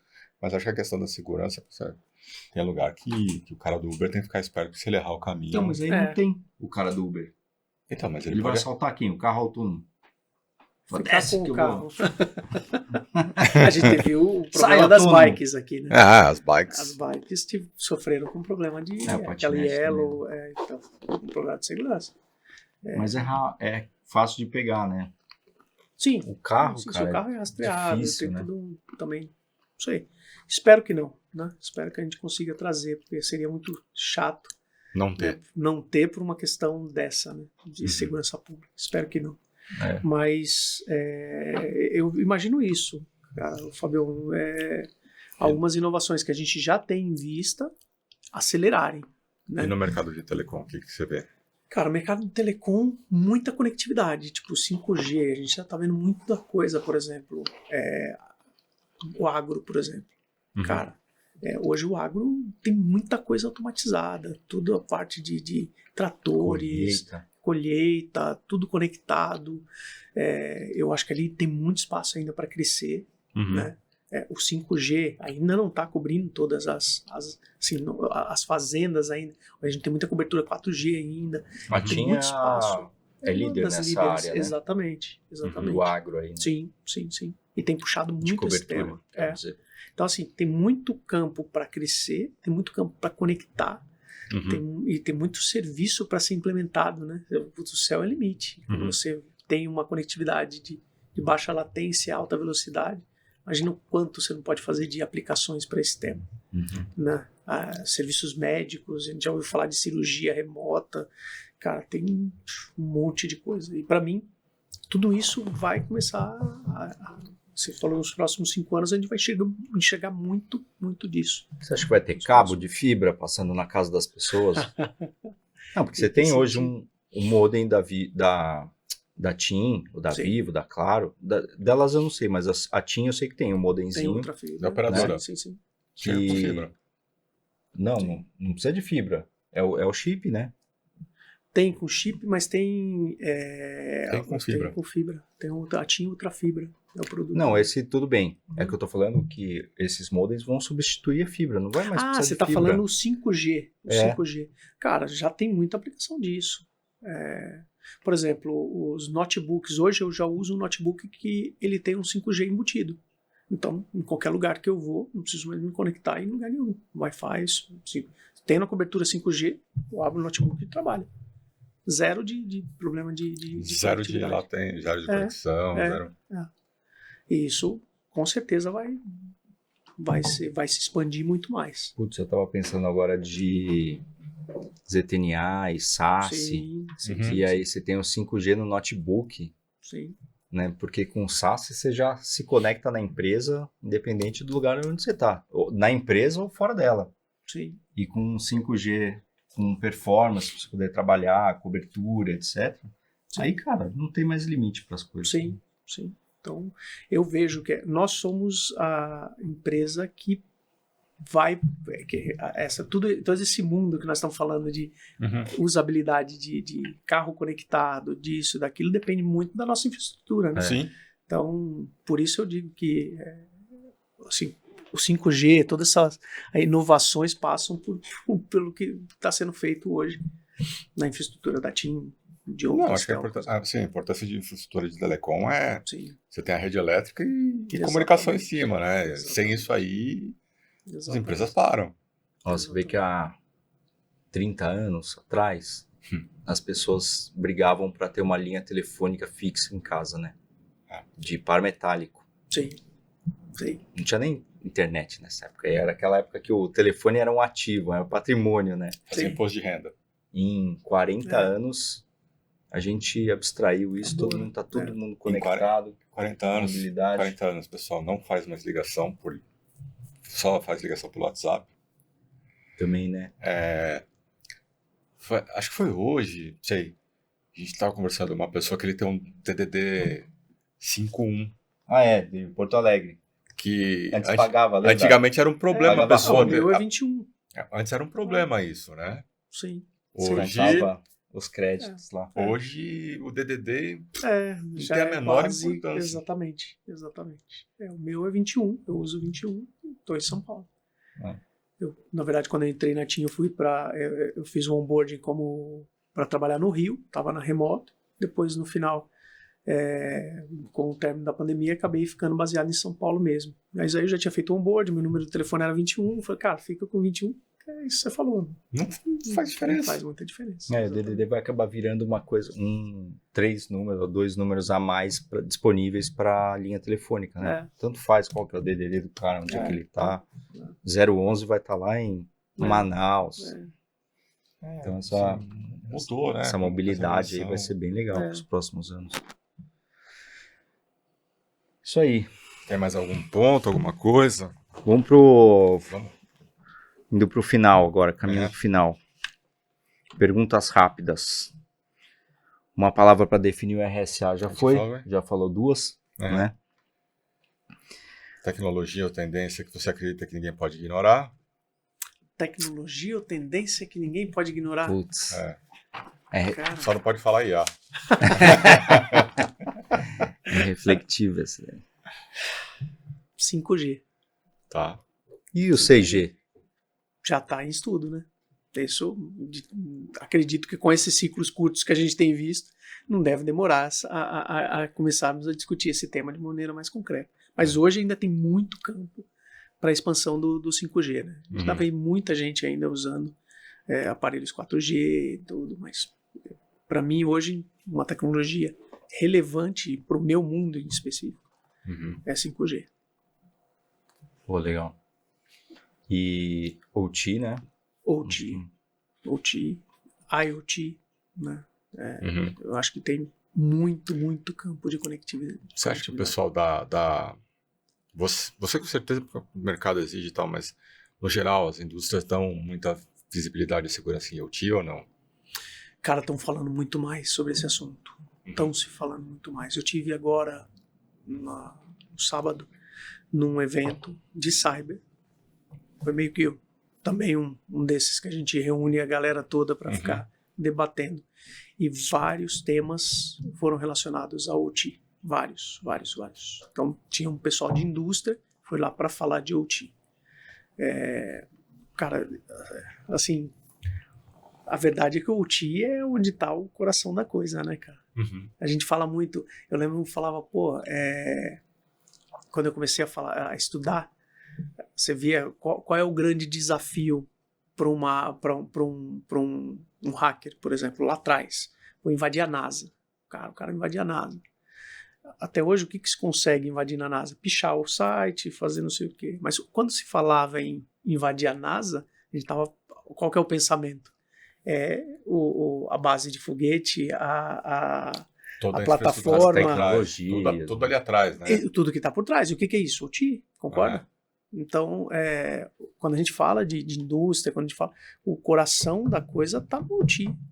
Então, tem que ter relevância, tem que ter Uma vez eu fiz, isso era da época da de 90, né? Eu fiz um SSH pra NASA, aí consegui entrar, né? Aí o cara tinha um comando de Unix, Linux, que chama Talk, né? E aí o cara, a tela divide em 2, né? E você faz um chat. Aí o cara começou a falar comigo. Porque... Tudo bem que tava só de passagem. Tá só de passagem, né? Se você vê lá, eu lembro do Mitnick, né? Você falava, era sempre olhando, objetivando esse tipo de plataforma, né? Que esses caras... Muita coisa aberta, né? E a verdade é que, assim, há alguns anos atrás, o OT era isolado, né? Não se conectar com a internet. Não, era uma rede à parte dentro da companhia, segmentada e bloqueada, fechada. Ela não falava com nada e com ninguém. Era só ali a fábrica. Para você entrar ali dentro tinha um protocolo e para chegar pela internet era segregado, não chegava pela internet. Então, tá protegido. Nós estamos vivenciando uma época em que, até por uma questão de conectividade, de custo. Então, assim, imagina. Facilidade. Né? Você tem monitoramento do fabricante com a Schneider acessando o equipamento de uma indústria lá. Mas antes era assim. Fazendo manutenção. O cara vai botar um appliance na tua rede, ele tem que levar o appliance, ele tem um custo com esse appliance. Aí esse appliance vai chegar lá vai importar esse appliance para colocar no data center. Tem desembaraço alfandegário, tem não sei o que. Uma complexidade enorme, isso tem um custo enorme. Aí você vai e fala, o fabricante pensa assim, cara, esse custo compensa? que se eu vendesse o software e esse cara colocasse no produto que ele quiser, no Virtualiza e bota na máquina que ele quiser? Imagina o quanto, porque a propriedade intelectual dele está no software, não está no hardware. Aí ele vai lá e entrega pro cara. Só que aí ele transfere a responsabilidade de segurança pro cara. Aí a empresa vai lá e bota isso na cloud. Cara, acabou. Não está mais desconectado da rede de internet, já não está mais separado, já não está mais segregado. Mas o fato deles ficarem isolados durante muitos anos, eles negligenciaram a segurança também, né? De OT, tô falando. Porque não precisava. Não instalava patch, não atualizava a versão, então o sistema operacional que rodava era velho. Então, assim, é um ambiente vulnerável, naturalmente. Né? Porque ele não sofreu atualizações. Exatamente. Né? Esse isolamento não foi bom pro OT. Manteve seguro e tudo mais, mas a gente teve também casos de notoriedade nacional, né, vazamento de informação empresa médica, elétrica, parando, né, porque o negócio estava totalmente vulnerável. É isso mesmo. Manda aí, Fernando. Deixa eu ver. Você assistiu algumas palestras lá, qual que você recomendaria? Então, eu assisti uma palestra que falava de 5G, era mais voltado ao mercado de telecom, que eu achei super interessante. Eu não lembro quem foi o palestrante, mas que falava de desafios de conectividade, de como proteger, porque tem a questão da operadora, obviamente, de proteger a rede, para garantir que a rede 5G seja segura, mas tem a questão de quem está conectando, né? Como é que você garante a tua rede na tua casa segura usando a tecnologia? Você vai colocar um monte de elementos ali dentro. Muita gente usando 5G privada. Então, assim, eu achei super interessante. Era uma palestra que eu recomendo. Quem foi lá e consegue ter acesso ao conteúdo, ele não está falando do 5G da operadora, tá? Ele está falando do 5G do lado do cliente. Como que o cara protege todas as novas. Exatamente. Então, foi uma palestra bem Interessante. Legal. E dá para assistir online, né? Dá. Quem foi e tem acesso online ao conteúdo, sim. Eu não sei até quando fica disponível, mas está acesso lá, tem os vídeos e tem as apresentações. Muito e-mail? Recebeu muito e-mail depois do RSA? Putz, muito. Criou uma regrinha lá? Criou uma regra. É porque todo lugar que você vai lá, o pessoal te escaneia e aí pronto. E o legal do RSA é esse tema de ter o conteúdo off depois. Eu também fiz muito isso, hein? Eu cheguei aqui, fiquei uns 2 dias que eu fui lá, listei as palestras que eu não conseguia assistir, fiz download no material, botei no ChatGPT para ele resumir para mim. A gente fez isso com as empresas de Israel também. Dessas 40, a gente jogou no ChatGPT porque tinha um resumo de cada uma fazia. Isso, para organizar, para a gente escolher quais valeriam a pena para a gente sentar e olhar. Sim. Então, até muito nisso legal. Ajuda. Né? Lógico. Cara, assim, foi o que eu fiz. Eu coloquei os conteúdos de interesse daquelas palestras offline, baixei todos os PPTzinhos, joguei lá, falei, cara, eu tenho interesse nesse tema. Traz para mim o resumo de quais as palestras que trouxeram. Aí ele montou para mim o que tinha de interessante lá. Muito bacana. Legal. Considerações? Cara, acho que esperamos estar juntos na próxima aí de novo. No ano que vem. Vai estar lá, com certeza. Legal. Legal. E vamos ver se a gente consegue trazer outros itens de valor aí, que acho que para esses assuntos que a gente colocou aqui, que acredito que por ano que vem já devem estar mais maduros. E, obrigado. Muito legal participar aqui com vocês. A troca de ideia é muito legal. Passa rápido. Passa rápido o tempo, né? Passa rapidinho. E acho que bem leve, tranquilo, assuntos bem importantes. E ajuda a gente a relembrar de temas aqui que depois precisamos até... Tem temas aqui que a gente falou aqui que eu falei, preciso voltar lá e consultar esse assunto de volta. Porque às vezes acaba passando batido. E para a galera que está assistindo a gente, mercado de segurança, o que você recomenda, assim, quais são suas considerações? Cara, do RSA? Do RSA. Assim, quem foi no RSA, eu recomendo isso que a gente falou aqui. Tentar, é muito intenso, é um tema 3 dias de conteúdo, às vezes você não consegue ver tudo que está disponível lá. Tem muita coisa disponível. Então, cara, tentar olhar o conteúdo offline depois, buscar assuntos trocar com outras pessoas, acho que isso é bem interessante. Quem não foi e tiver a oportunidade de participar, puta, recomendo pra caramba. Eu acho que é o melhor evento, na minha opinião, o melhor evento de cyber dos que eu já tive contato. E já fui em bastante eventos, em outros lugares. Então, recomendo, quem tiver a oportunidade de ir, não deixe passar. A gente ouve muita gente falando, putz, eu prefiro Black Hat, porque São Francisco é muito ruim, não sei o quê. De fato, São Francisco talvez não seja o melhor lugar para mais ter o difícil evento. De chegar, né? Não tem voo direto, tem que fazer uma escala e tal, mas... Tem suas dificuldades, muito longe, exatamente. A cidade em si tem os seus problemas, não é um lugar que tem muita facilidade de locomoção, então, boa. Mas o evento em si vale a pena. Vale muito. Né? Vale muito, vale muito. Vale as dificuldades. Vale a dificuldade, exatamente, vale a dificuldade. Black Hat e DEFCON são em Las Vegas, né? Então, mais fácil. Muito mais fácil, a estrutura do lugar é muito melhor, mas não é um SA, nem de longe. Assim, pra gente de cyber que já foi 300 vezes para Las Vegas lá, eu não me canso de Vegas porque eu gosto dessa questão de você terminar o evento, cara, você sai na rua, é onde tudo acontece, tudo fácil, você não precisa pegar transporte público. Vegas é feita para isso, né?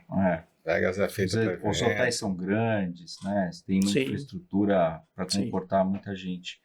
Esse é o bom de Vegas, né? Mas depois que você vai muitas vezes também, né? Cansa um pouco ficar assim, indo para lá.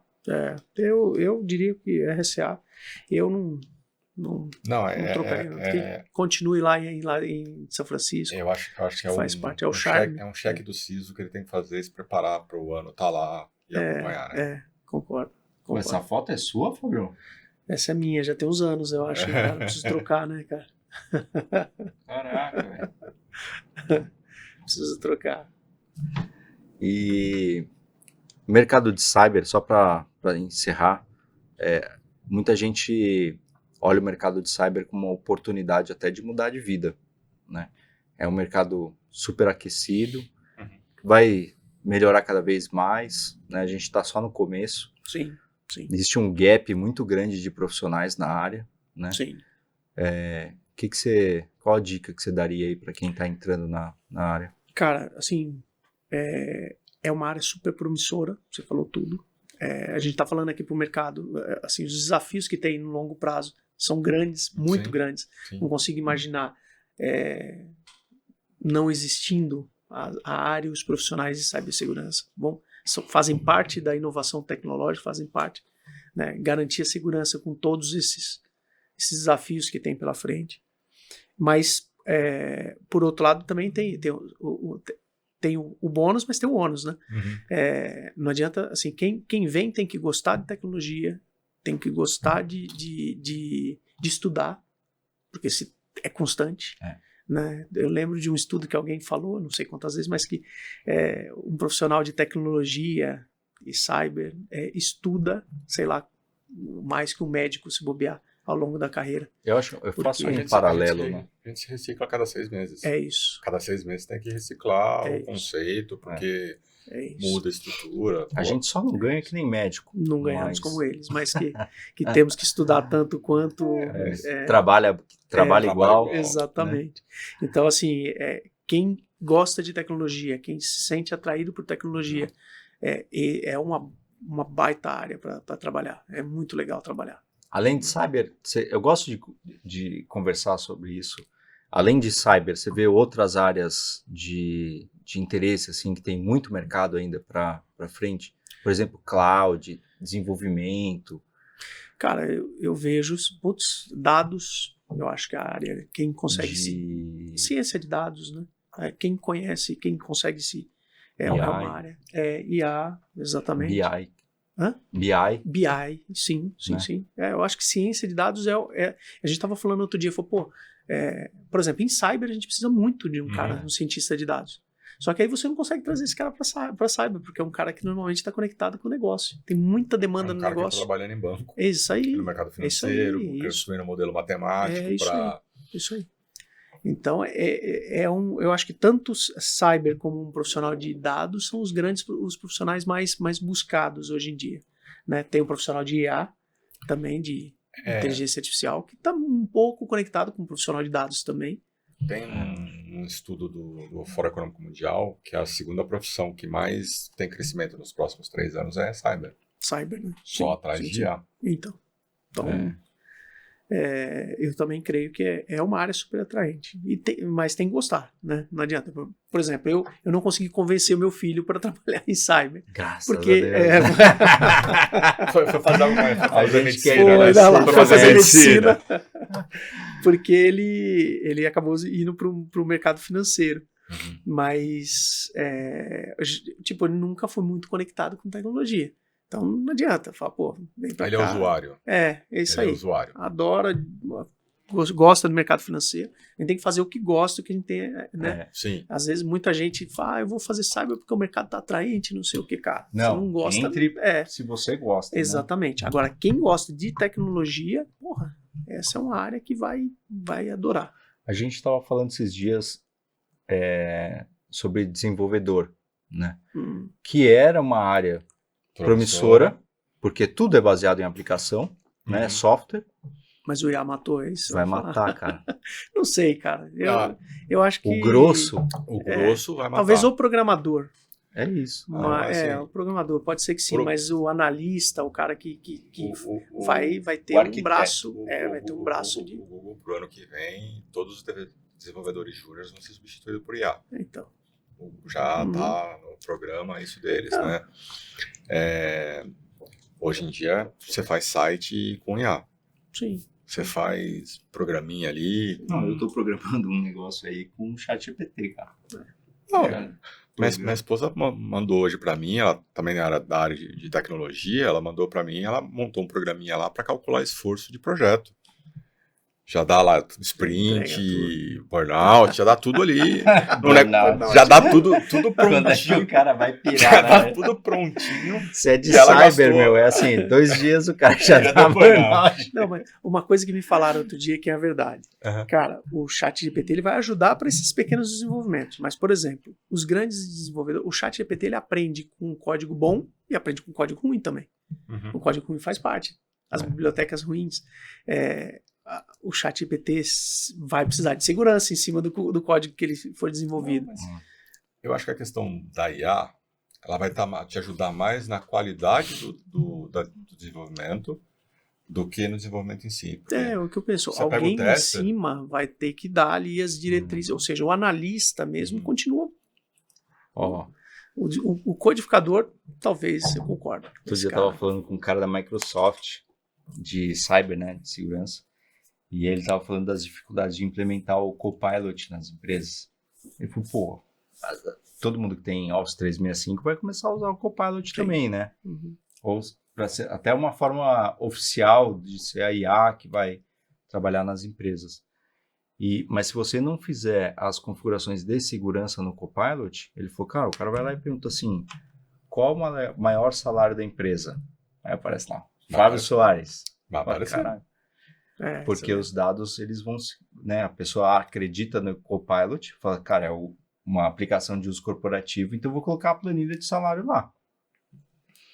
Esse é um grande desafio de nós de segurança da informação, trabalhar junto com o cara de IA, que está implementando isso dentro da companhia. Nós tivemos essa jornada também. É que o Copilot, ele tem dependendo do teu licenciamento, não sei como funciona exatamente, mas ele cria um perímetro blindado dentro da companhia. Ele tem um perímetro próprio. Os dados são corporativos. Como se fosse uma instância sua, exatamente. da sua corporação. Exatamente. Mas você tem que criar... Você tem que criar e parametrizar as isso. áreas mas tem que criar silos ali, né? De permissão, de tipo de dados e tal, porque senão... Senão ele vai embora. Exatamente. Exatamente. E tem que ter um cuidado enorme com os usuários. Os usuários precisam estar muito bem orientados, com permissionamento de arquivos. Já era antes, né? Mas agora, é o que você falou, se o cara jogar lá... Vamos imaginar, não precisa nem vazar para fora da empresa. Ele pode vazar para dentro da empresa mesmo, dentro do grupo que é fechado. Pô, esse negócio aí, pega uma tabela de salários de todo mundo, bota lá. Aí o cara vai lá, dentro da empresa começa a consultar. dentro da empresa. O cara que grava a reunião do Teams e deixa público, uma reunião de conselho, do Teams ele grava e publica ali no Steam da companhia, todo mundo vê. Sim. Então, essas coisas são cuidados que tem que ter muito, tanto na parametrização da ferramenta como na conscientização dos usuários, cara. Isso é interessante, né? Então, assim, o que eu percebo é que, em resumo, o profissional que quiser entrar em cyber já tem que entrar com a cabeça em IA, né? Sim. Para os entrantes aí. Hoje, exatamente. Vai ter bastante campo ainda. Com certeza. Mas eu acho que isso vai valer para tudo. Vai. E eu acho que todo mundo, todas as profissões vão ter que se preparar para IA de uma maneira ou de outra. Vai ser impactado. Pro bem ou pro mal. Concordo. Legal. Fabião, obrigado aí pela oportunidade de ter você aqui. Foi muito legal mesmo a Eu que agradeço, conversa. Cara. Eu que agradeço o convite. Obrigado pela companhia lá no RSA. Boa companhia de vocês aí também. Muito obrigado, cara. Vamos, ano que vem a gente está lá e na rotina aí do dia a dia a gente se encontra de novo no TAP, né? Legal. Legal. Obrigado, pessoal. Então, vamos pro próximo. Valeu, Fabião. Obrigado, Fernando. Valeu, Fabião. Valeu, brigadão, pessoal. Valeu. Até mais.